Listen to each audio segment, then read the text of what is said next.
Welcome to the new lecture of CA foundation fast track accounts. Last lecture में आपने मेरे पास real, personal, nominal, asset, liability, revenue और वो capital वगैरह सारे उसके रूल देख लिए थे, ट्रेडिशनल भी मॉडर्न भी। देखो मैं ये कहूंगा, बार बार कहूंगा, अगर आपने अकाउंटिंग स्ट्रांग करनी है, आपका जर्नल, लेजर, टीबी, ये सारा जो एरिया है स्ट्रांग होना चाहिए, अच्छा होना चाहिए। पर एग्जाम के एंगल से बहुत ज्यादा पेपर इनमें से नहीं आता। पर यार जितना भी आ गया, मान लो एक क्वेश्चन जर्नल का आ गया 4 नंबर का, या एक क्वेश्चन टीबी का आ गया 6 नंबर का, तो नंबर होते हैं। पर हाँ इतना कहूंगा, बहुत ज्यादा पेपर नहीं आता, पर इंपॉर्टेंट बहुत है कॉन्सेप्ट्स के लिए। तो मैं टाइम कम लगाऊंगा क्योंकि थोड़ा एग्जाम ओरिएंटेड बैच है। बट आपका ये फर्ज है, धर्म बनता है कि आप इन चीजों को प्रॉपर क्लियर करो कि जो हमने एंट्रीज लिखी थी उस पर रूल क्या लगाए थे। जैसे 2-4 एंट्रियां मैं और फटाफट करवाता हूं। फर्नीचर खरीदा कैश में, फर्नीचर नाम का एसेट बढ़ा, डेबिट हो गया, कैश नाम का एसेट गिरा, क्रेडिट हो गया। इस तरह जब उधार पे सामान खरीदते हो तो आप पार्टी का नाम क्रेडिट करते हो, लायबिलिटी बनाते हो बुक्स के अंदर। जब सामान सेल करते हो ना, जर्नल बनाते हुए आप सामान की कॉस्ट प्राइस नहीं रिकॉर्ड करते, सीधा सेल की क्या रिकॉर्ड करते हो, सेलिंग प्राइस। और सेलिंग प्राइस का क्या दिखा देते हो, रेवेन्यू। एक नोट लिखा है प्यारा सा जिसपे काफी टाइम लगाया था क्लास के अंदर। ये सेल की कॉस्ट कहां से आएगी, तो उसका आंसर है ट्रेडिंग काउंट। कॉग्स नहीं, कॉग्स तो कॉस्ट ही होती है, तुम तो उसकी शॉर्ट फॉर्म बोली जा रहे हो। कॉग्स आएगी कहां से, ट्रेडिंग, ऑटोमेटिकली। तो यहां पे ना अगर देखो, ये ट्रेडिंग बना के भी दिखाया था, इस साइड ओपनिंग लिखते हो, इस साइड परचेज लिखते हो, और इधर याद है ना स्टॉक आता होता है, स्टॉक कल सिखाया था। तो आपको ये बताया था इतने का सामान टोटल था, इतने का बचा हुआ है जो आप स्टॉक में दिखाओगे, यानी बाकी बिक गया, ऑटोमेटिकली निकल आता है। ये मैंने क्लास में पूरा सॉल्व करवाया था। आप देख लो, इस पॉइंट पे आप देखोगे ना, 10,000 की कॉग्स आ रही होगी, 12,000 का सामान बिका है, 2,000 का जीपी आ रहा होगा। आपने तो बस सेल दिखानी है, सेलिंग प्राइस पे। कॉस्ट अपने आप कहां से निकलेगी, ट्रेडिंग। ट्रेडिंग में जाके क्या लिख देना, ओपनिंग स्टॉक। ये ना ऐसे सिखाया था, देखो चेक करना एक बार सारे बच्चे। 2 opening stock, 2 purchases, 2 direct expenses भी आते हैं यहां। अभी तक इस क्वेश्चन में डायरेक्ट एक्सपेंस है नहीं कोई। अच्छा, मेरे इस क्वेश्चन में हम अभी तक ना हमने 10,000 का माल खरीदा था, और वो नहीं कितने का, 20,000 का माल खरीदा था, और उसमें से 10,000 वाला माल 12 में बिका है। ये ट्रांजैक्शन पढ़ लेना, 10,000 वाला माल 12 में बिका हुआ है।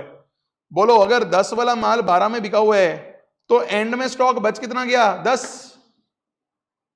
आप खुद देखो, ये ना बचपन का फॉर्मूला बन जाता है, opening stock plus purchase plus direct expenses minus closing stock. Check करो, दोबारा बोलो, बचपन में फॉर्मूला क्या सीखा था, opening stock plus purchase plus direct expense minus closing stock is equal to COGS. और इस कॉग्स को आप किससे कंपेयर करोगे, बोलो सेलिंग प्राइस 12,000, अपने आप जीपी आ जाएगा। तो मैंने तो बल्कि ये सिखाया था, ट्रेडिंग काउंट में सिर्फ 2 ही आइटम्स आती हैं एक तरह, एक सेल और एक कॉग्स। और बचपन का फॉर्मूला बन गया, selling price minus cost price is equal to profit. तो नया कुछ थोड़ी ना इसमें, हम ऐसे ही फॉर्मेट याद करी जाते हैं, ये इस साइड लिखना है, ये इस साइड लिखना है। आप फंडे क्लियर करो कि ट्रेडिंग में भैया एक तो सेल आती है और एक कॉग्स आती है। और जर्नल एंट्री डालते हुए हम सेल की सीधा कौन सी प्राइस रिकॉर्ड करते हैं, जल्दी बोलो, सेलिंग प्राइस, सीधा सेलिंग प्राइस रिकॉर्ड करते हैं। मेन क्लास में काफी इन चीजों पर टाइम लगाया हुआ है, आई होप थोड़ा थोड़ा ब्रश अप हो जा रहा है आपका, ठीक। लेकिन ये एंट्री डाल के मैंने पूरा आगे सिखाया था कि लेजर कैसे बनेगा, फिर टीबी कैसे बनेगा, फिर टीबी के नीचे वही एडजस्टमेंट में क्लोजिंग स्टॉक आएगा, फिर क्लोजिंग स्टॉक को एडजस्ट करेंगे जैसे हमने कल के लेक्चर में करा था, उसके बाद जाके ट्रेडिंग और P&L और बैलेंस शीट बनती है। यस और नो। इसके बाद तो देखो ये सारी आइटम्स वैसी ही हैं, एंट्रीज ही एंट्रीज हैं। एक इसमें एंट्री है, हर कमल से ना हमने 25,000 लेना, हर कमल को 25,000 देना था। 25 का माल लिया था ना हमने, 25 नहीं, हर कमल से फर्नीचर लिया हुआ, ओके। तो हर कमल को 25,000 की पेमेंट करनी थी।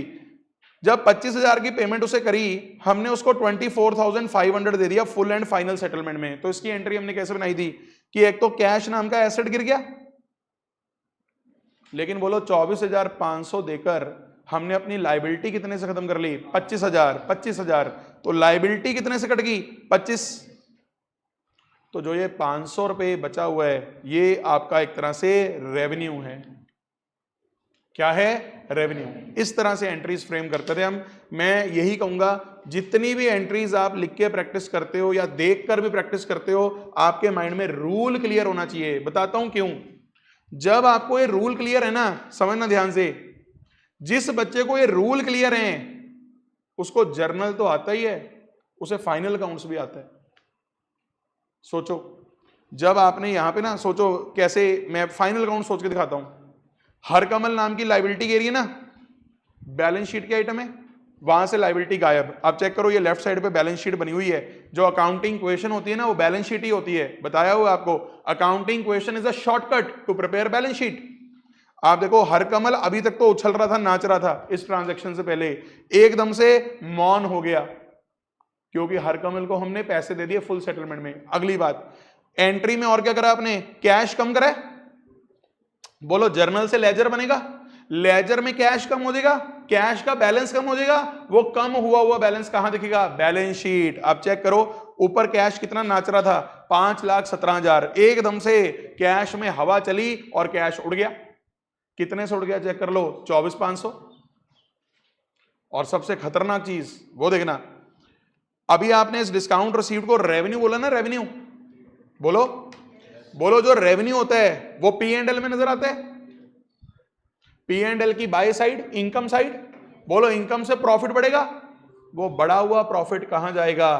कैपिटल। चेक करो, इक्वेशन में आपने 500 रुपए से कैपिटल भी बढ़ा दी। आप बताओ क्यों ना मैं इस बात पे जोर दूं कि भाई ये बहुत इंपॉर्टेंट है आपके बेस के लिए। और मैं तो बार बार बोलता हूं, जिनको लगता है ना ये तो सब आता ही है, वो बाद में उन्हीं को प्रॉब्लम ज्यादा आती है अकाउंट्स के अंदर। ये फंडामेंटल्स देखो, प्रैक्टिस तो करनी ही करनी है, पर फंडा पता है क्या, कई बार क्या होता है, प्रैक्टिस कर करके बच्चा फाउंडेशन तो क्लियर हो गया, इंटर में जाके सारे लोग ये मान के चलेंगे आपको अकाउंट्स अच्छे से आता है, आपको कंसेप्चुअली क्लियर है, वहां पे कोई बताएगा ही नहीं, वहां तो सीधे क्वेश्चन होंगे एडवांस लेवल के, और जिसका बेस वीक हुआ उसे इंटर में जाके या फाइनल में जाके प्रॉब्लम आएगी ही आएगी। ये जितने लोग आप देखते हो ना यार, फाइनल फंसा पड़ा है, अटका पड़ा है, इंटर नहीं हो रहा, कुछ ना कुछ बेस में, कुछ ना कुछ फाउंडेशन में कमी होती है। वरना आईसीआई को किसी से कोई पर्सनल दुश्मनी थोड़ी ना कि इसको पास नहीं करना। यस और नो? तो सैलरी के स्पेलिंग बहुत ही बढ़िया। ये एंट्रीज भी आप कर सकते हो, मुझे लगता नहीं इसमें कुछ खास है, तो will not devote much time. फिर एक ये लॉस बाय फायर की एंट्री आई थी, इस पे भी हमने काफी टाइम लगाया था, बट यहां पे मैं शॉर्ट में बताऊंगा, will not spend too much time. Entry simple है, लॉस बाय फायर नाम का खर्चा बुक करो और परचेज नाम का भी खर्चा गेर लो। हालांकि इसे देख के लगता है सर एक खर्चा बढ़ा एक खर्चा गिरा, इससे तो कोई प्रॉफिट पे इंपैक्ट ही नहीं आया। ऐसा नहीं है, इसको मैं सिंपल एक बार रिवाइज कराता हूं, जल्दी सुनना। अभी इस पॉइंट में ना देखो, 15,000 का सामान जला है, 15,000 का, मान के चलता हूं मेरे पास सामान ही 15,000 का था। बताओ, अगर सामान 15,000 का था, ट्रेडिंग अकाउंट में मैंने एक बार परचेज कितने की दिखाई होगी? शायद 15,000, क्योंकि जितनी परचेज हुई वो सारी ट्रेडिंग में आ रही थी, वही जल गई सारी, मान लेते हैं एक बार। हालांकि क्वेश्चन में सारा सामान नहीं जला, कुछ बिक भी चुका ऊपर, पर एक बार के लिए मैं 15,000 का सामान ही मान रहा हूं।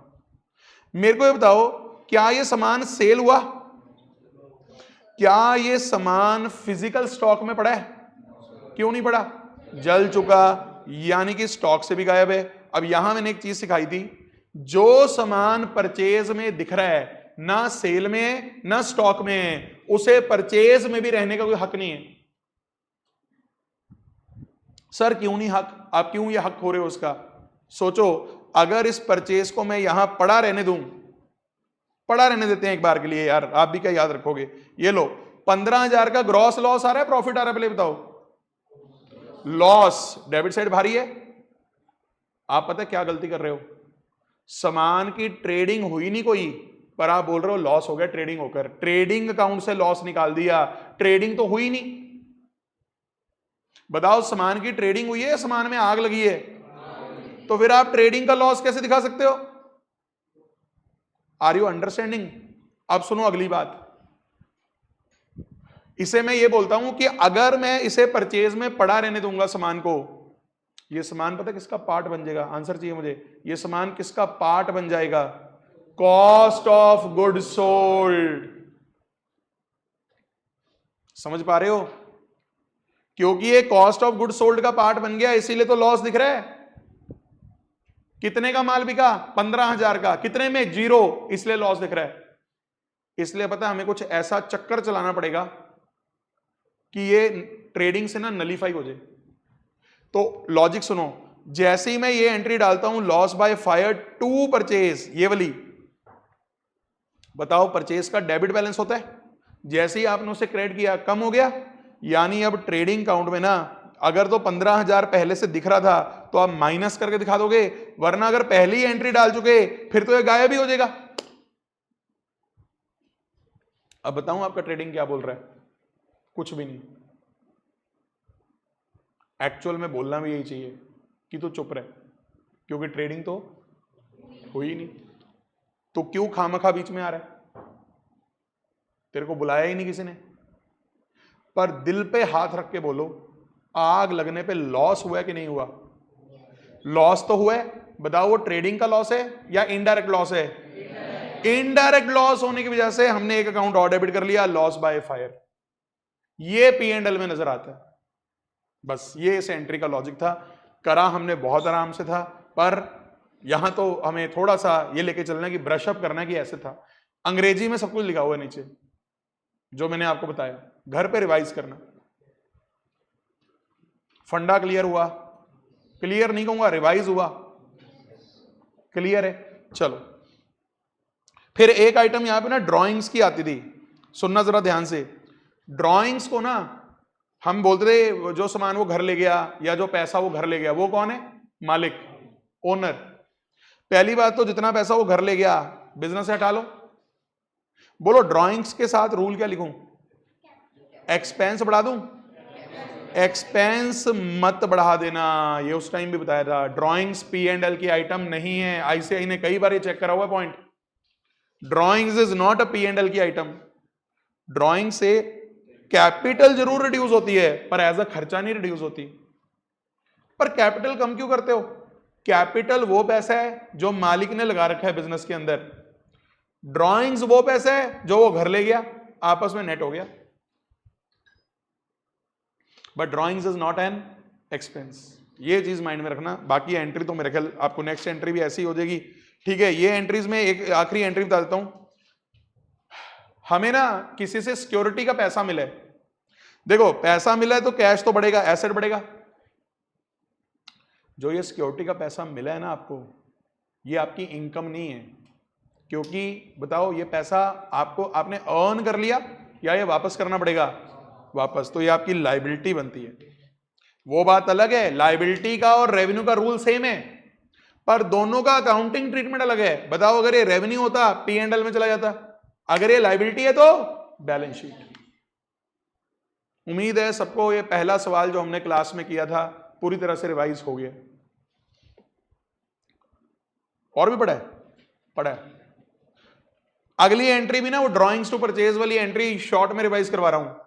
बताओ सामान परचेज किया होता, मालिक घर ले गया, ना सेल में ना स्टॉक में है, परचेज में भी रहने का कोई हक नहीं है। सेम एंट्री जैसे loss by fire to purchase थी, वैसे ही कौन सी एंट्री है? Drawings to purchase. पर एक अंतर है, लॉस बाय फायर P&L में चार्ज होता है, जबकि ड्राइंग्स P&L में चार्ज नहीं होती।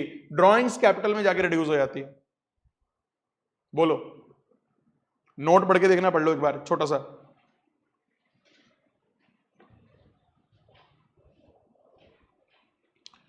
ये दो एंट्रीज तो बस एक बार पढ़नी हुई पढ़ लेना। एक तो इंटरेस्ट ऑन कैपिटल प्रोवाइड करना और एक इंटरेस्ट ऑन ड्राइंग्स। लॉजिक तो किया था, कैपिटल पे ब्याज देना पड़ता है तो ये बिजनेस का खर्चा है, पर अभी पे नहीं करा, मालिक को ही देना ना, उसकी कैपिटल बढ़ा दो। मालिक को ही देना ना ब्याज, उसकी कैपिटल बढ़ा दो।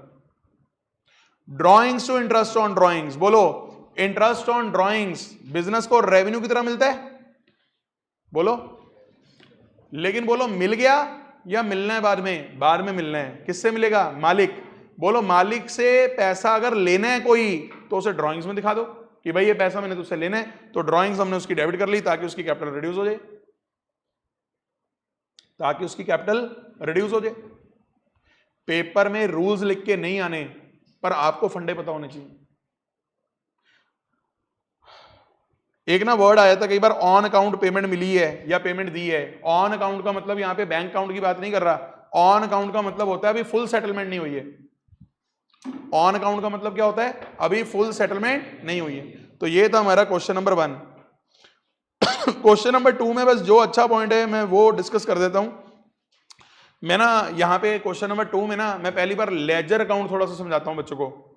इसमें ना एक कुछ एंट्रीज आ रही हैं ऋषि अकाउंट से रिलेटेड, तो ऋषि अकाउंट बना के समझाता हूं। देखो कौन कौन सी एंट्री है ऋषि वाली। एक तो एंट्री नंबर 2 है, 3 है शायद, 3 चेक करो। हमने सामान खरीदा ऋषि से, 4 लगा लो, सामने तो 4 ही खुला हुआ है, तुम क्यों 3 सुन रहे हो, 4 सुनना चाहिए था। हाँ जी, परचेज नाम का खर्चा बढ़ गया, कैश नाम का एसेट गिर गया, और ऋषि नाम की लायबिलिटी बढ़ गई।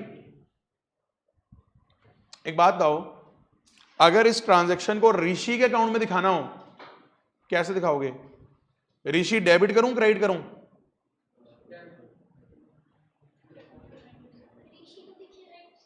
ऋषि के अकाउंट में क्या, ऋषि वही कह रहा हूं, ऋषि की डेबिट साइड लिखूं, ऋषि की क्रेडिट साइड लिखूं, ये पूछ रहा हूं। ऋषि की डेबिट साइड लिखूं या ऋषि की क्रेडिट साइड पे? ये देख लो, ये भाई साहब ऋषि अकाउंट में कहता है जिससे माल खरीदा है। अबे ऋषि से तो माल खरीदा है, परचेज टू ऋषि। ऋषि के अकाउंट में क्या आएगा बोलो? बाय परचेज आएगा। पता नहीं क्या दिमाग लगाई जा रहे हो यार, टू कैश भी नहीं आएगा बदतमीजों। ये तुम्हारी लेजर पोस्टिंग का हाल है, तुम्हें तो स्लो ट्रैक चाहिए, शर्म कर लो, जर्नल से लेजर तो बनाना सीख लो। फिर कहते हो सर सिर्फ वो करा दो जो मेन पेपर के लिए इंपॉर्टेंट है। हाल देखो, जर्नल से लेजर तो बन नहीं रहा। ये एंट्री तुम्हारे सामने है, बदतमीजों बनाओ, इसकी पोस्टिंग कैसे करोगे बोलो? परचेज अकाउंट में जाके क्या लिखोगे? परचेज अकाउंट में जाके क्या लिखोगे? टू कैश टू ऋषि, चाली चाली। अब ये बोलो, कैश में जाके क्या लिखोगे? बाय ऋषि, बाय परचेजेस आएगा कितना?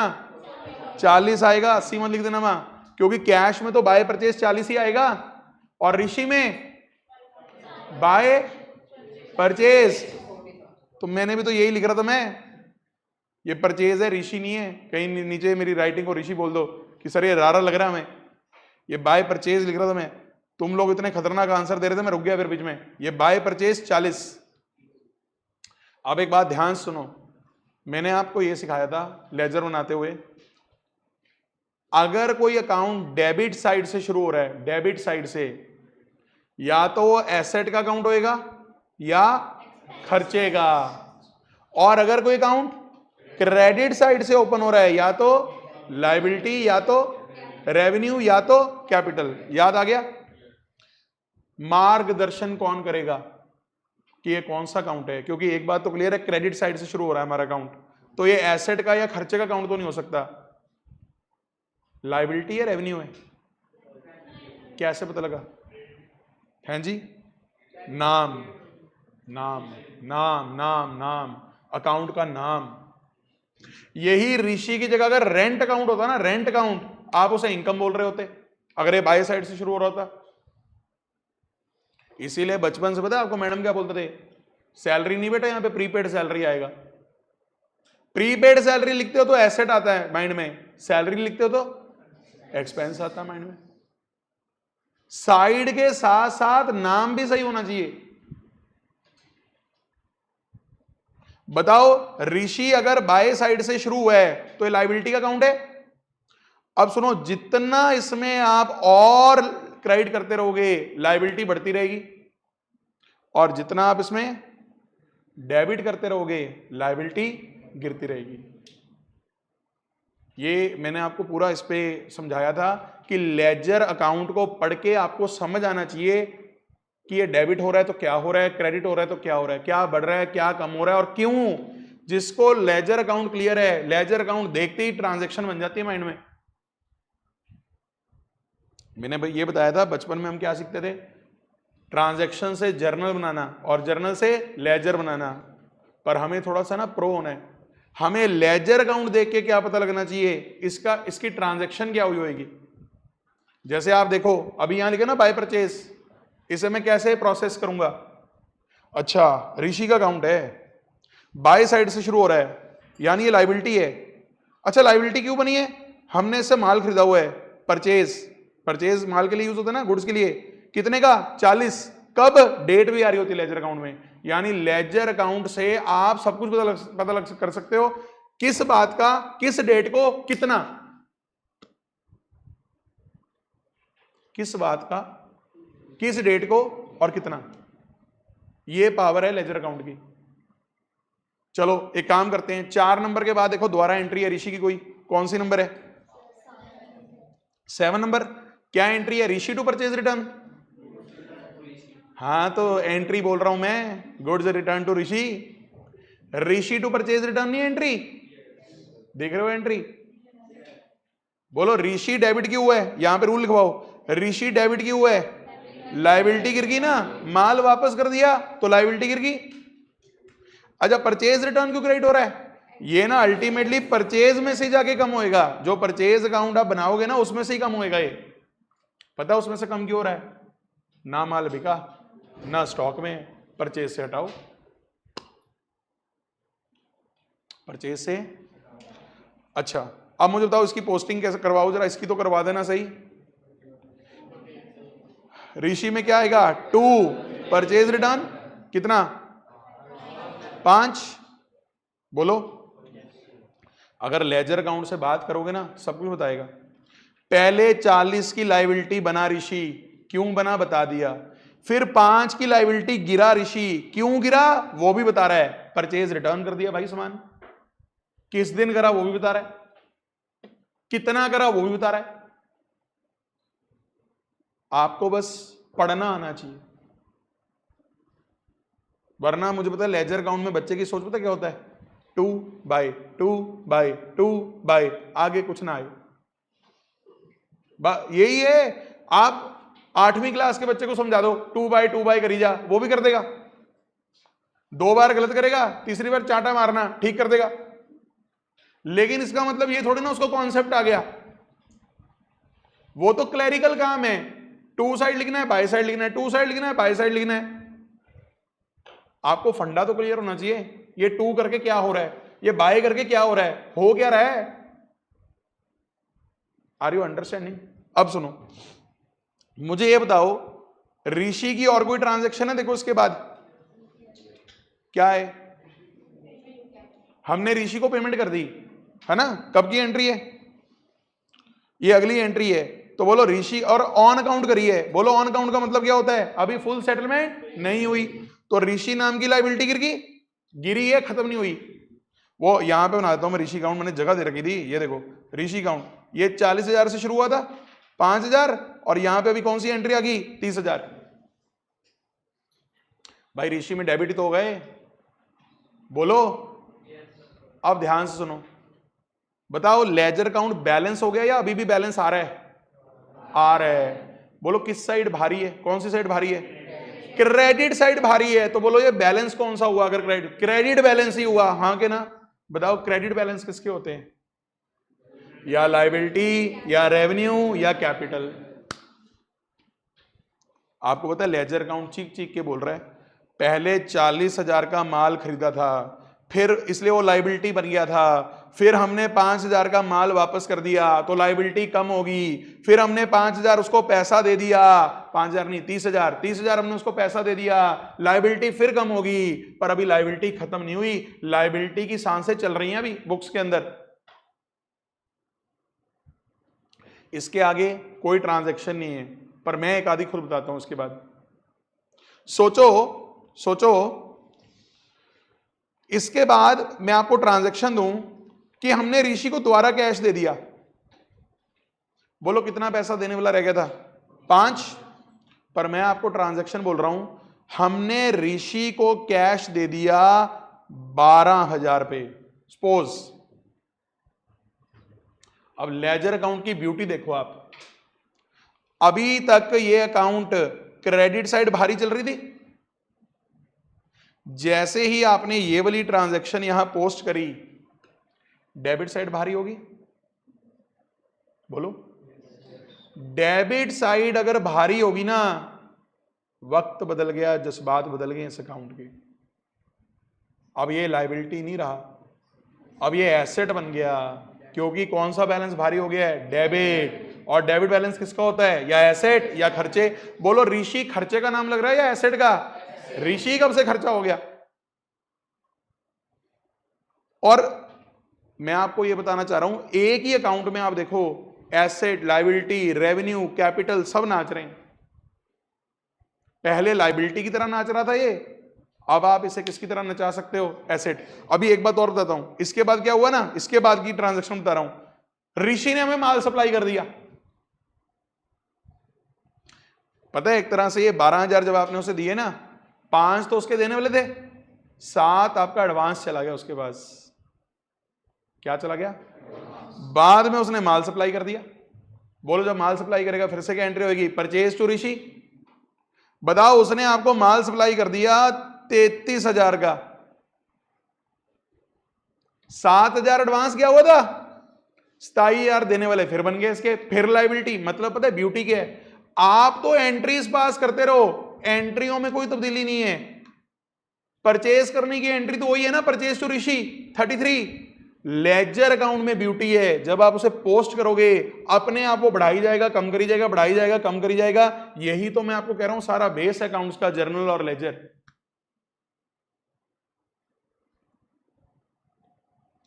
क्या आपको ये बात समझ में आ रही है सारी? हाँ के ना? बस ये बात अगर आपको क्लियर है, लेजर अकाउंट अगर आपको पढ़ना आता है, उसके लिए ना आप एक काम करना, जहां पे लेजर की थ्योरी दे रखी है मैंने आपको बेस बिल्डिंग के अंदर, बेस बिल्डिंग में देखो लेजर कितने नंबर पेज पे है? बेस बिल्डिंग में लेजर आपको मिलेगा पेज नंबर ढूंढो भाई, 29 पेज पे लेजर है ना। आप देखो, ये मैंने आपको सारे पॉइंट पढ़ा दिए, ये वाले। एक बार फटाफट अपने आप निगाह मार के देखो कि आपको ये लेजर के सारे पॉइंट समझ में आ रहे हैं। चेक करिए जरा, इफ डेबिट साइड वाली लाइन से पढ़ना शुरू करो।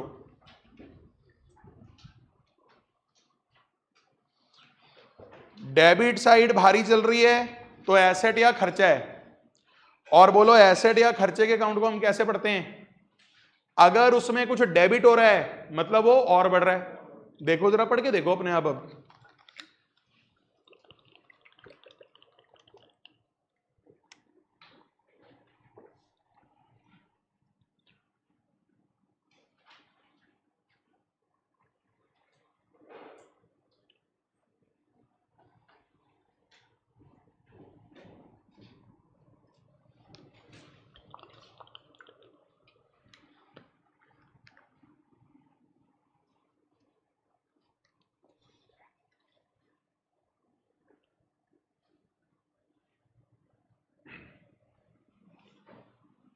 बोलो जी, आई होप सबको ये पॉइंट समझ में आ गए, क्लियर है? बाकी तो देखो लेजर में यही सब था, मेन बस मैं आपको यही कहूंगा, जर्नल स्ट्रॉन्ग है तो लेजर भी क्लियर है। लेजर को पढ़ना आता है तो टीवी भी आता है। और मैं तो ये भी कह रहा हूं, जिसको जर्नल के रूल क्लियर है ना सारे, उसके फाइनल काउंट्स भी माइंड में क्लियर है कि इसका आगे फाइनल काउंट्स में क्या ट्रीटमेंट होगा। ठीक, तो ये आप पढ़ना। बाकी मैं वापस एक बार वहीं पे आता हूं, एंट्रीज जो चल रही थी, ये पहले 2 क्वेश्चन तो प्लीज जाके आप रिवाइज कर लो। साथ साथ मैंने इक्वेशन भी बना रखी है, पर इक्वेशन ज्यादा पेपर के लिए इंपॉर्टेंट नहीं है, इसलिए मैं यहां पे ज्यादा टेकअप नहीं कर रहा, लेकिन आप घर पे कर सकते हो, क्योंकि जो भी एंट्रीज यहां पे हो रही है ना, उसी का इफेक्ट आपको यहां बैलेंस शीट में दिख रहा है। ठीक, क्वेश्चन नंबर 3 कौन सा था? इसी में ही, यहां पे मुझे लगता है 107 से 115, 116 से है ना। ये भी क्वेश्चन में कुछ है नहीं खास, इसमें तो खाली जर्नल एंट्रीज ही हैं। ठीक है, ये एक्रूड इनकम और एडवांस इनकम की बता देता हूं फटाफट। एक्रूड इनकम में क्या होता है? बोलो, earned but not received. Cash नहीं डेबिट कर सकते आप, लेकिन एक एक्रूड इनकम नाम का एसेट बुक करना पड़ेगा टू इनकम। एंट्री आपने लिखी होगी बुक के अंदर, एक्रूड इनकम नाम का एसेट बढ़ा लो और इनकम नाम की इनकम बुक कर लो। इनकम का नाम क्या है यहां पे? कमीशन। अगर आपको रेंट एडवांस में मिल जाए, एडवांस रेंट मिल जाए अगर आपको, cash account debit to advance rent. Advance rent नाम की लायबिलिटी और कैश नाम का एसेट। मेन क्लास जब हमने लगाई थी ना, मैंने यहां पे टीबी खिलवाया था, यहां नहीं मैं खिलवा रहा, फाइनल काउंट्स में जाके थोड़ा बता दूंगा, यहां पे नहीं टाइम लगाएंगे। बोलो दोनों एंट्रीज क्लियर हैं? ये क्वेश्चन आप कर सकते हो। अगले क्वेश्चन में भी एक आधी एंट्री वो बैड डेट्स रिकवर्ड वगैरह वाली मैंने पिछले लेक्चर में बताई दी थी ये वाली, ठीक है, कि बैड डेट्स रिकवर्ड क्रेडिट होता है, कुछ खास नहीं है इसके अंदर। बस ठीक है, आप ये 5 के 5 क्वेश्चन ट्राई कर लो। ट्राई तो क्या कर लो, रिवाइज कर लो। थोड़ा सा कॉन्सेप्ट जीएसटी का बता देता हूं, क्योंकि अगर आपके पेपर में क्वेश्चन जर्नल का आया तो काफी चांस रहेंगे कि जर्नल विद जीएसटी आई। तो जर्नल विद जीएसटी समझ लीजिए पहले तो आप जल्दी से। यहां पे ना एक सेलर है, यहां पे एक सेलर है और सेलर आगे सामान सेल करता है, लेकिन इसको पहले क्या करना पड़ता है? सामान परचेज। कल्ला सामान नहीं, मशीनरी, फर्नीचर, इक्विपमेंट। बिजनेस करने के लिए भैया बहुत कुछ चाहिए। यस और नो? बताओ, क्या जब ये बंदा सामान परचेज करता है या बिल्डिंग परचेज करता है, या बिल्डिंग छोड़ो मशीनरी परचेज करता है, इक्विपमेंट्स परचेज करता है, फर्नीचर परचेज करता है, क्या इन परचेजेस पे क्या वो जीएसटी पे करता है? यस। क्या जब वो सेल करता है क्या तब भी वो जीएसटी चार्ज करता है? यस। बस इन दोनों जीएसटी के ना एक नाम है। इसको आप बोलते हो जो सामान खरीदते हो उस पे आप बोलते हो इनपुट जीएसटी, और जो सामान आप बेचते हो उस पे आप बोलते हो आउटपुट जीएसटी। बस ये आगे जीएसटी के भी हम आगे गेम खेलते रहते हैं कि अगर तो स्टेट के अंदर ट्रांजैक्शन हो रही है तो सीजीएसटी, और अगर स्टेट के बाहर की ट्रांजैक्शन है तो आईजीएसटी। ये सब तो आपको ध्यान होगा। अब सीधा मुद्दे की बात पे आते हैं, सुनो। परचेज करने की एंट्री क्या होगी, सेल करने की एंट्री क्या होगी और क्यों, बस इस फंडे पे आते हैं सीधा, ठीक है। पहले मैं परचेज की एंट्री बता रहा हूं, परचेज की। बोलो, मान लेते हैं हमने 1 लाख का सामान खरीदा है, परचेज काउंट डेबिटेड 1 लाख। सामने वाले ने जिससे हमने माल खरीदा उसने हमसे जीएसटी भी चार्ज की है। अब जीएसटी के बारे में एक बात तो आपको ध्यान होगी, जो हम सामान खरीदते हैं उस पर जो जीएसटी देते हैं और जो सामान फिर हम बेचते हैं उस पर जो जीएसटी लेते हैं, ये आपस में क्या हो जाता है? एडजस्ट। उसके भी अपने लॉजिक हैं, बट शॉर्ट में बोलें तो ताकि सिर्फ वैल्यू एडिशन पे टैक्स लगे, ये इसका लॉजिक होता है। बट फिलहाल we are focusing on the entries. आप बताओ, अगर मैं माल आगे खरीद के बिजनेस करके बेचूंगा तो मैंने जो जीएसटी दे रखा है क्या सरकार मुझे उसका बेनिफिट देती है? यस। बताओ, जिसका मुझे बेनिफिट मिलता है उसको मैं क्या बोलता हूं? एसेट या खर्चा? एसेट। चलो एक काम करता हूं, ज्यादा कॉम्प्लेक्स नहीं करता। बताओ, जिससे मैंने माल खरीदा उसने मुझसे पैसे कितने चार्ज करे? 1,18,000, क्योंकि 18,000 का जीएसटी भी लिया उसने। अब बीच की बात बता रहा हूं जो मैं बताने लगा था। बताओ, जो मैंने जीएसटी भी भरा, क्या वो मेरी कॉस्ट है या क्या मुझे उसका बेनिफिट मिल जाएगा? आंसर है बेनिफिट मिल जाता है उसका, क्योंकि सरकार नहीं चाहती कि पहले जीएसटी जो भरा वो भी आपकी कॉस्ट बने, फिर बाद में बेचोगे दोबारा जीएसटी लो, डबल जीएसटी भरा जाएगा।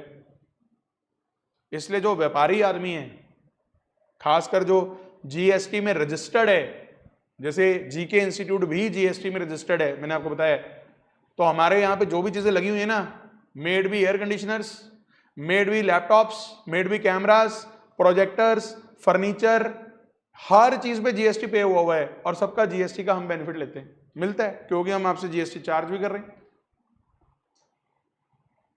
ये जितने मैं आपको गिनवा रहा हूं ना, इन सब पे जो जीएसटी हमने दे रखा है उसे हम बोलते हैं अपनी बुक्स के अंदर इनपुट जीएसटी 18,000। और ये आपको क्वेश्चन के हिसाब से पढ़ना पड़ेगा। हो सकता है ये सीजीएसटी, एसजीएसटी हो, या हो सकता है ये आईजीएसटी हो। बताओ इसका रूल क्या है इनपुट जीएसटी का? ये आपकी बुक्स में एसेट बन जाता है। क्या बन जाता है? क्या आपको ये पहली एंट्री समझ में आई?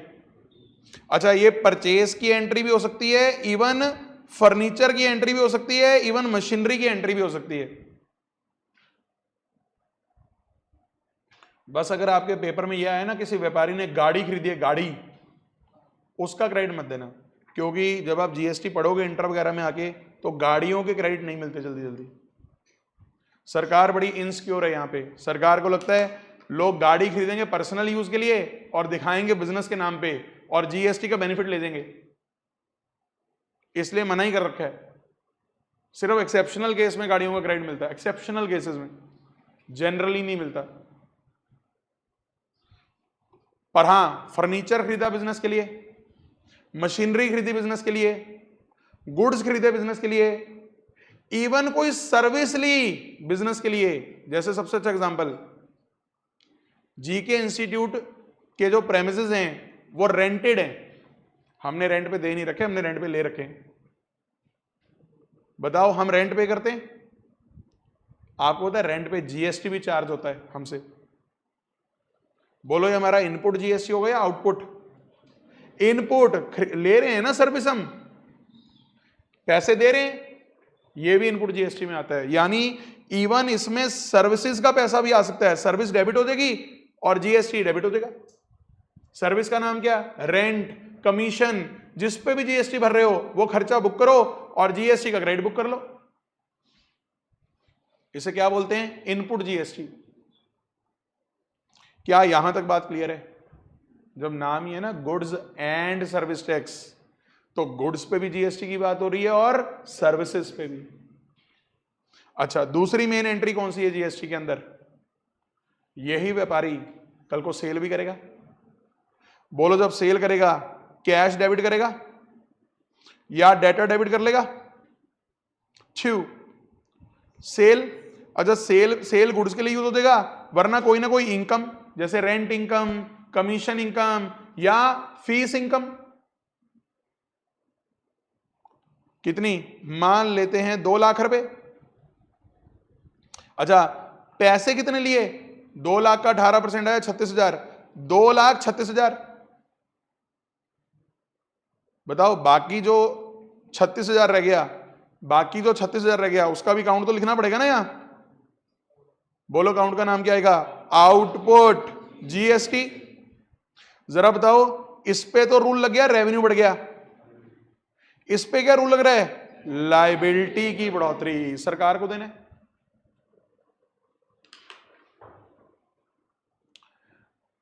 देख देख के भस्म ना कर देना स्क्रीन को। समझ आ रहा है कि नहीं आ रहा?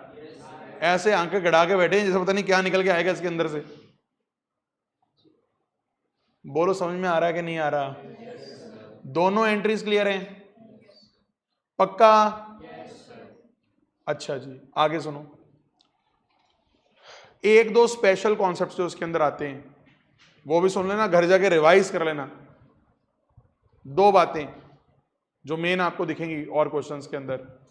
एक, ये जो सामान आपने खरीदा होता है ना, ये ऊपर जिसका आपने इनपुट जीएसटी बुक किया होता है, कई बार ये सामान वापस कर देते हो आप, या आग लग जाती है और सामान जल के राख हो जाता है, या चोरी हो जाता है सामान।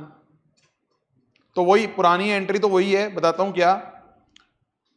लॉस बाय फायर डेबिट, या लॉस बाय थेफ्ट डेबिट, या घर लेके सामान ड्रॉइंग्स डेबिट।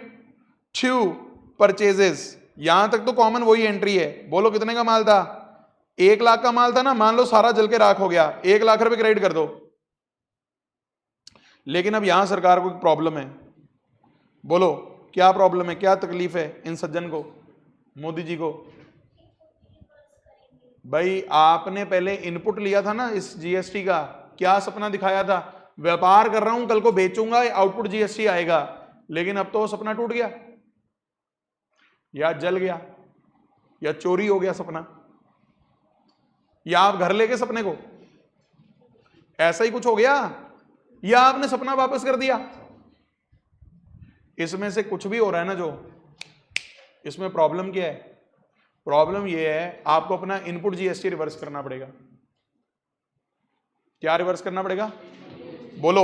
अब यहां पे क्रेडिट क्या करूंगा मैं साथ में? Input GST. बताओ इस पे इनपुट जीएसटी कितने का था? 18,000। तो आपको पता है, अब पता है क्या बोलोगे? जब सामान जला है ना, 1 लाख का सामान नहीं लॉस हुआ मेरा, 1,18,000 का लॉस बुक करना पड़ेगा आपको। कितने का लॉस बुक करना पड़ेगा? 1,18,000 का। क्या सबको मेरी बात समझ में आ रही है? और एक आखिरी पॉइंट जीएसटी में क्या आता है वो भी सुन लो। एक वैसे घर पे जाके देख लेना, रिबेट वगैरह का भी शायद पॉइंट दिया होगा मैंने बुक के अंदर, वो भी रिवाइज करना। पर उससे पहले मैं एक और करवा रहा हूं, डिस्काउंट। डिस्काउंट वाला जरूर रिवाइज कर लेना प्रॉपरली, क्योंकि ना कई बार क्या होता है, जिससे आपने माल खरीदा होता है या जिसको माल बेचा होता है उधार पे, बाद में आप कुछ पैसा कम कर रहे होते हो सेटल। एक बात क्लियर कर लेना आज कान खोल के, जितने का बिल बन गया एक बार, उतने की परचेज सेल रिकॉर्ड होगी ना। आप जीएसटी की अमाउंट के साथ छेड़छाड़ नहीं करोगे बाद में जाके। क्वेश्चन कहेगा 2% डिस्काउंट दे दो, बोलो 2%, क्या जीएसटी में से भी डिस्काउंट दोगे? नहीं, जीएसटी तो जो रिकॉर्ड हो गया। हां, पर एक चीज ना क्वेश्चन की ध्यान से पढ़नी पड़ेगी। कई बार क्वेश्चन की लैंग्वेज ऐसी है कि 2% आपने 1 लाख पे निकालना है, और कई बार क्वेश्चंस की लैंग्वेज ऐसी है कि 2% आपने 1,18,000 पे निकालना है। पर आप कहोगे सर जब 1,18,000 पे डिस्काउंट निकाल दिया फिर तो जीएसटी पे भी डिस्काउंट लग गया। नहीं, सिर्फ कैलकुलेशन हुई है उस पे, हम जीएसटी के अकाउंट के साथ छेड़छाड़ नहीं करेंगे कोई। बताओ एंट्री क्या होगी अगर ये परचेज की डिस्काउंट है? बाद में party account debit to discount received. GST के अकाउंट के साथ छेड़छाड़ नहीं करनी। अमाउंट हो सकता है जीएसटी को जोड़ के निकालें हम, पर जीएसटी के अकाउंट में कोई चेंज नहीं आएगा। मैं ये कहना चाह रहा हूं, there are two separate things. एक मैं कह रहा हूं सिर्फ कैलकुलेशन करने के लिए जीएसटी जोड़ के कैलकुलेट कर दो, लेकिन जीएसटी के अकाउंट में तो कोई छेड़छाड़ नहीं कर रहा ना। मैं ये चीज बोलना चाह रहा हूं। एक मैं बोल रहा हूं कि जीएसटी को जोड़ के डिस्काउंट निकालो और बाद में जीएसटी के अकाउंट के साथ भी छेड़छाड़ करो, वो नहीं करना मैं कह रहा हूं। इसके लिए पता है आपको क्वेश्चन की लैंग्वेज ध्यान से पढ़नी पड़ेगी। जैसे मैं आपको थोड़ा सा दिखाता हूं, यहां पे जो क्वेश्चन होंगे ना जीएसटी वाले, एक आधे की लैंग्वेज दिखाता हूं डिस्काउंट वाले की। पेज नंबर तो देख लेना कौन सा है, ये देखो। एक तो एक बात और ध्यान रखना, यहां डिस्काउंट के भी ना 2 पॉइंट हैं। एक डिस्काउंट है ट्रेड डिस्काउंट और एक डिस्काउंट है कैश डिस्काउंट। एक बात पल्ले बांध लो, जो ट्रेड डिस्काउंट है ना उसे तो लेस करके ही जीएसटी लगाना है। एग्जाम्पल के तौर पे सेकंड एंट्री देखो, ये वही मुकेश है जो फिल्म शुरू होने से पहले आता है। ये मुकेश था, sold goods to Mukesh. List price क्या है? 1 लाख। ट्रेड डिस्काउंट कितनी दी है? 20%। और ऊपर पता लगे नीचे का पड़ी जाओ, ऊपर की लाइन ध्यान न दो कि जीएसटी भी है साथ में। अब एक बात ध्यान से सुनना, एक ही पॉइंट कराऊंगा, बढ़िया से कराऊंगा, बाकी घर पे रिवाइज करना। 1 लाख के माल में से ना सबसे पहला काम तो ये करो, ट्रेड डिस्काउंट हटा दो। बोलो 80,000 रह गया। 80,000 का 6% निकाल लेना। अच्छा बोलो सेल है कि परचेज है? सेल है, यानी बोलो सेल में आउटपुट की बात होगी, इनपुट की बात होगी? आउटपुट। मानते हो? यहां तक सारे बच्चे मेरे साथ साथ सोच रहे हो? अब मुझे ये बताओ, जब मैं सेल कर रहा हूं तो टू आउटपुट जीएसटी 1 लाख का 6% क्या 80,000 का? चेक करो, जहां ये एंट्री है, मैंने अमाउंट्स लिखी नहीं है पर यहां पे आपने लिखी होगी, आप ना सेल दिखा रहे होगे 80,000 की और 6% आ रहा होगा 4800 और ऊपर किसको डेबिट करा होगा? पार्टी का नाम आ रहा है ना, तो मुकेश मम्मी को डेबिट कर लिया। ये जोड़ के इतने की अमाउंट आ रही होगी। और एक बात और सुनना छोटी सी, यहां पे एक एंट्री और दिखानी है ना, साथ में डिस्काउंट भी है, तो हमने डिस्काउंट भी साथ में रिकॉर्ड कर दिया होगा। अब सुनो डिस्काउंट की बात, 5% कैश डिस्काउंट आ रहा है ना, यहां हमेशा एक इशू रहता है कि 5% किसका निकालना है।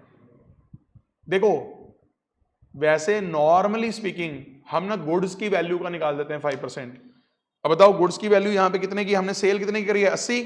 ये ना मैं हर बार बोलता हूं कि आईसीआई की मर्जी है, वैसे तो उन्हें क्लियर करना चाहिए कि 5% किसका निकालना है, क्योंकि 5% इसका भी निकल सकता है टोटल का, और 5% सिर्फ 80 का भी निकल सकता है। पर एक बात नोटिस करो, आप दोनों में से जो भी निकालो, मैं ये बोल रहा हूं इन दो अकाउंट के साथ तो छेड़छाड़ नहीं करनी, मैं ये बोल रहा हूं। आपने अपनी लायबिलिटी तो फ्रीज कर ली ना कि आप बार में जितने मर्जी पे सेटलमेंट करो, सरकार तो ये मांगेगी आपसे, मैं ये बताना चाह रहा हूं। आप देखो कैश में कितना डेबिट किया हमने, 76,000 करा है, नहीं सॉरी 5% है, कितने का निकाला हुआ, 4,000 निकाला हुआ ना, तो हाँ ठीक है, वो 76 नहीं आएगा, इन दोनों को जोड़ के 4,000 माइनस करके आएगा, मैंने 80 में से 4 माइनस कर लिया, 5% इन्होंने उसी का ही निकाला हुआ है जो गुड्स की वैल्यू है बस। अच्छा बताओ, अगर क्वेश्चन ये बोल देता 5% डिस्काउंट दो ऑन वैल्यू इंक्लूडिंग जीएसटी, तो फिर पता मैं क्या करता, ये तीनों को जोड़ता, उसका 5% निकाल देता और ऊपर डिस्काउंट उतनी दिखा देता। पर फिर भी इन दैट केस ऑल्सो मेरा 4800 तो सेम रहता, मैं ये बोलना चाह रहा हूं। क्या आपको ये बात समझ में आई जो मैंने अभी लास्ट समझाई है कि भाई 5% निकालना किस पे है, ये क्वेश्चन में वेरी कर सकता है, बट आपने आउटपुट जीएसटी के साथ छेड़छाड़ नहीं करना। आउटपुट जीएसटी पता कब छिड़ता है, बताता हूं, अगर ये सामान कल को वापस आ जाए आपके पास, बताऊं ये सामान वापस आने पे एंट्री क्या होगी, सेल रिटर्न डेबिट, आउटपुट भी डेबिट होंगे दोनों, टू मुकेश। हाँ जी, अगर वो तो यार जब मैं आप क्रेडिट वाली एंट्री कर रहा था तब मैंने मुकेश लिखा है, वरना कैश लिख दो आप, अगर उसी टाइम सेटल कर रहे हो तो कैश लिख दो, cash account debit, discount allowed debit, to sale, to output GST. वरना दो एंट्रियां सोच लो, पहले मुकेश को डेटर बना लो, फिर कैश टू मुकेश और डिस्काउंट। हमने नेट एंट्री सिंगल करी हुई है यहां कैश के साथ। मैंने ना यहां पे टेबल सा बनाया था, मैं वो दिखा, ये रहा, ये देखो, ये टेबल जरूर कर लेना, इसका रिवर्सल ऑफ जीएसटी अच्छे से कर जाना ये, क्योंकि अगर आपको जीएसटी का क्वेश्चन आया तो रिवर्सल पक्का टेस्ट करेगा। देखो जरा, और एक बात बताऊं, ज्यादा केस पता है किसके रिवर्सल के हैं, ज्यादा केस इनपुट जीएसटी रिवर्सल के हैं। पर एक बार बताऊं, ऐसा कभी कोई धर्म मत बना लेना कि जिसके ज्यादा केस हैं वही पेपर में आएगा, बल्कि उल्टा होता है कई बार, जिसके केस कम है वो पेपर में पूछ लेते हो। देखो कहां कहां इनपुट जीएसटी रिवर्स हो रहा है, चेक करना। ये इनपुट जीएसटी कौन से वाला है, बोलो, जो हमने परचेज के टाइम पे करा हुआ है, बोलो। सामान वापस कर दिया, सामान घर ले गए, सामान फ्री सैंपल में दे दिया, सामान गिफ्ट की तरह दे दिया, सामान जल गया, या ऐसे आईटीसी जो मिलते नहीं है आपको, जैसे गाड़ियों का, अगर गाड़ियों का आईटीसी बुक कर रखा है, आईटीसी मतलब इनपुट क्रेडिट, उसे रिवर्स करो। सामान किसी को फ्री में भी दे दिया ना, उसमें भी प्रॉब्लम है इनको, क्यों, आउटपुट जीएसटी कहां गया, उसमें भी प्रॉब्लम है, रिवर्स करो input GST. No output no input, सीधा फंडा इनका। और अब ये भी देख लेते हैं आउटपुट जीएसटी कहां कहां रिवर्स होता है। पहला, जिसको हमने सामान बेचा था उसने ही हमें वापस कर दिया, हमारे लिए सेल रिटर्न है, जो मैंने अभी बताई थी आपको। और दूसरा भी सुन लो, ये भी इंपॉर्टेंट है, शायद एक आधा क्वेश्चन है इसका, जो मैं आपको रिबेट बता रहा था, जिसको हमने सामान बेचा ना उसने कलेश पा लिया, कहता जो हमारी बात हुई थी उसके हिसाब से तो सामान है नहीं, इतना मोटा या बिल बना के देता, कलेशी बंदा है। कलेश की पारे कि आपने ज्यादा पैसे मेरे से डिमांड कर लिए, अब पता क्या हो रहा है, आप उसे कुछ रिबेट दे रहे हो। बताओ पहले क्या एंट्री हुई थी, पार्टी अकाउंट डेबिट आपकी बुक्स में, डेटर बनाया था उसे, to sale to output output. अब उसने क्लेश पा लिया, आप पार्टी क्रेडिट कर रहे हो कि अब उससे कम पैसे लेने हैं, अपना एसेट कम कर लो। और क्या करोगे, डेबिट किसे करोगे, रिबेट, और साथ में किसे डेबिट कर लेना, आउटपुट जीएसटी। जितना पैसा आप उसे छोड़ रहे हो ना, उतने का जीएसटी भी रिवर्स होएगा। ये 2 केस हैं बस आउटपुट जीएसटी रिवर्सल के।